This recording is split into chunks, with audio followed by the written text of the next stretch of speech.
Hello friends, இந்த வீடியோவில் பார்த்திங்க அப்படின்னா பேபேக் பீரியட் மெத்தட் பற்றி பார்க்கலாம். ஃபர்ஸ்ட் ஆஃப் ஆல் இந்த பேபேக் பீரியட் மெத்தட்னா என்ன அப்படின்னு பார்த்தீங்கன்னா, ஒரு சின்ன எக்ஸாம்பிளோட சொல்லி ஸ்டார்ட் பண்ணுறேன். இப்போ நான் வந்து இந்த வருஷம் ஒரு 1 lakh rupees இன்வெஸ்ட் பண்ணி ஒரு பிஸ்னஸ் நான் ஸ்டார்ட் பண்ண போகிறேன். இந்த 1 lakh rupees வச்சு நான் அந்த பிஸ்னஸை ஸ்டார்ட் பண்ணால் இன்னும் எத்தனை பீரியட் ஆஃப் டைமில், அது மேபி சில மாதமாக இருக்கலாம், இல்லை வருஷமாக கூட இருக்குது, சில வருஷ கணக்கு கூட ஆகலாம் அந்த பிஸ்னஸ் ரன் ஆகிறத பொறுத்து.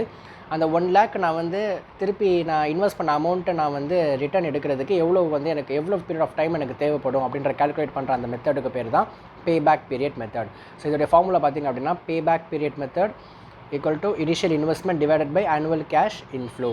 ஸோ இது வந்து ரொம்ப ரொம்ப ரொம்ப easy and important 6 mark sum இது. ஸோ கொஷினுமே பார்த்திங்கன்னா இந்த மாதிரி வந்து சிம்பிளாக கேட்டாங்க அப்படின்னா இந்த மாதிரி 2 லைனில் தான் வந்து அவங்க கொஷினே கொடுப்பாங்க. ஸோ கொஷினை பார்த்திங்க அப்படின்னா, ஒரு ப்ராஜெக்ட் வந்து 15,60,000 வந்து காஸ்ட் ஆகுது. ஆனுவலி ப்ராஃபிட் வந்து பார்த்திங்கன்னா 2,70,400 வரைக்கும் ப்ராஃபிட் கொடுக்குது ஒரு வருஷத்துக்கு. ஆஃப்டர் இது சும்மா கொடுக்கல, டெப்ரிசியேஷன் அண்ட் டேக்ஸ், டெப்ரிசியேஷனுக்கு அப்புறமாவும் டேக்ஸ்க்கு பிஃபோராகவும் இவ்வளோ அமௌண்ட்டு கொடுக்குது. ஸோ இதை வந்து நம்ம கால்குலேட் பண்ண போகிறோம். ஸோ இனிஷியல் இன்வெஸ்ட்மெண்ட் அப்படின்றது கொஷின்லேயே கொடுத்துருக்காங்க. இந்த ப்ராஜெக்டோடைய காஸ்ட்டு தான் இந்த initial investment. Annual cash inflow கண்டுபிடிக்கிறதுக்கு ஒரு சின்ன ஒர்க்கிங் நோட் நம்ம பண்ணுற மாதிரி இருக்கும். ஸோ கொஷினில் கொடுத்துருக்கிறத வச்சு தான் நம்ம பண்ண போகிறோம். Annual profit after depreciation before tax பொறுத்த வரைக்கும் நம்ம கொடுத்துருக்க அந்த அமௌண்ட் இங்கே போட போகிறோம்.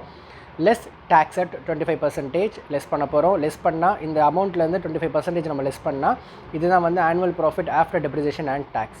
ஸோ இதிலேருந்து நம்ம டெப்ரிசியேஷன் கொஷினில் கொடுத்துருக்காங்கள்ல இந்த 12%, இந்த 12% வந்து நம்ம வந்து ஆட் பண்ண போகிறோம். ஏன் ஆட் பண்ண போகிறோம் அப்படின்னா, இப்போ டெப்ரிசியேஷனை பொறுத்த நிறைய பேர் வந்து இந்த இடத்துல தான் மிஸ்டேக் பண்ணுவாங்க.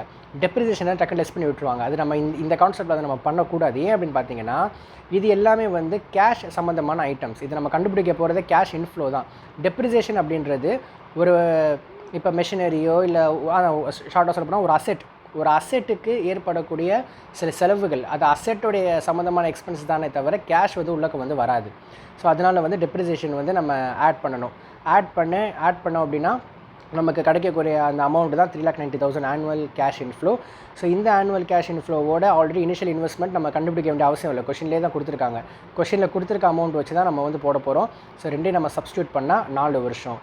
ஸோ இதோடைய கான்செப்ட் என்னென்னா, இந்த 15,60,000 அவர் வந்து சம்பாதிக்கிறதுக்கு ஒரு வருஷத்துக்கு இந்த அளவுக்கு அவருக்கு ப்ராஃபிட் வருது.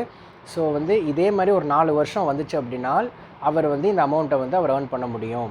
அதாவது அவர் இனிஷியலாக இன்வெஸ்ட் பண்ண அமௌண்ட்டை ரிட்டர்ன் எடுக்க முடியும். இதுதான் இதோடைய கான்செப்ட்.